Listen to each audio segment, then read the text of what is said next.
تو سوال کیا تھا؟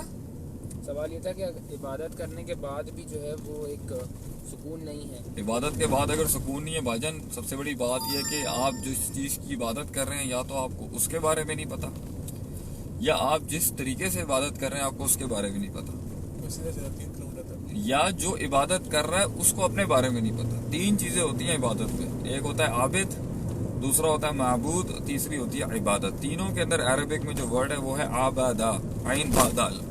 تو عبادت میں بھی عبادہ ہے، عبد اور عابد میں بھی عبد ہے، عبادہ ہے، اور معبود میں بھی عین با دال ہے. تو جو عبادت کے لطف کو سمجھنا چاہتے ہیں نا اسے معبود سمجھنا پڑے گا،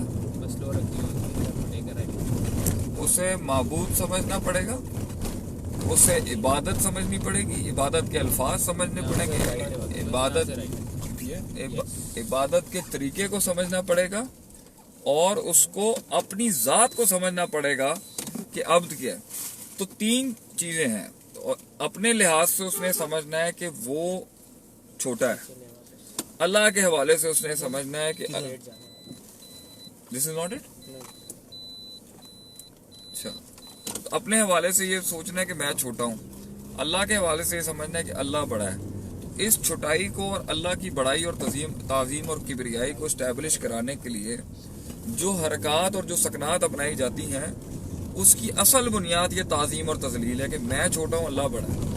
اگر انسان اپنی عبادت میں اپنے آپ کو چھوٹا نہیں سمجھ رہا، اگر اللہ کو بڑا سمجھتا ہے لیکن خود کو نہیں چھوٹا سمجھتا، تب بھی عبادت میں لطف نہیں ہوگا. اگر انسان اپنے آپ کو چھوٹا سمجھتا ہے مگر اللہ کو بڑا نہیں سمجھتا، تب بھی عبادت میں لطف نہیں ہوگا. اگر اپنے معبود سے محبت ہے مگر جھکاؤ نہیں ہے، تب بھی عبادت کے اندر لطف نہیں ہوگا.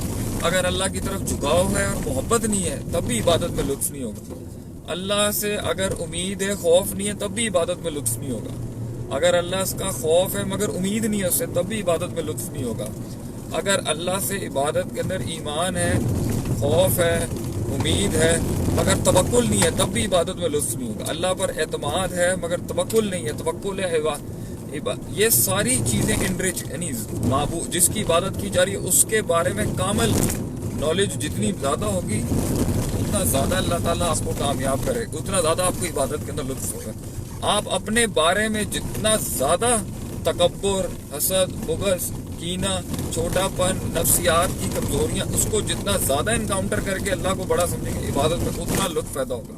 پھر جس طریقے سے اللہ نے انسان کو جھکایا ہے اس جھکنے کے معاملات پر اگر آپ کا غور و فکر اسٹرانگ ہوگا کہ سجدے میں انسان کیا کہہ رہا ہے، رکوع میں انسان کیا کہہ رہا ہے، سبحان ربی العظیم کیا ہے، سبحان ربی الاعلیٰ کیا ہے، اذکار میں اللہ کی بڑائی کن لفظوں سے ہوئی ہے، الحمد کن لفظوں سے ہوئی ہے، استغفار کن لفظوں سے ہوا ہے، ربنا ظلمنا انفسنا تب جب آپ کو معنی ہی نہیں پتا ہوگا، اس کا کانٹیکس ہی نہیں پتا ہوگا، تو آپ کیسے کنیکٹیوٹی بنائیں گے؟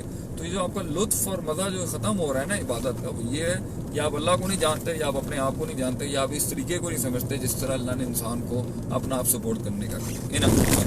ہاں جی چلیں جی، اللہ تعالیٰ آپ سب کو خوش رکھے، میرا سب کو پیار، میرا سب کو سلام، سب کو میری طرف سے جو ہے I appreciate all of you for giving me so much time at this are.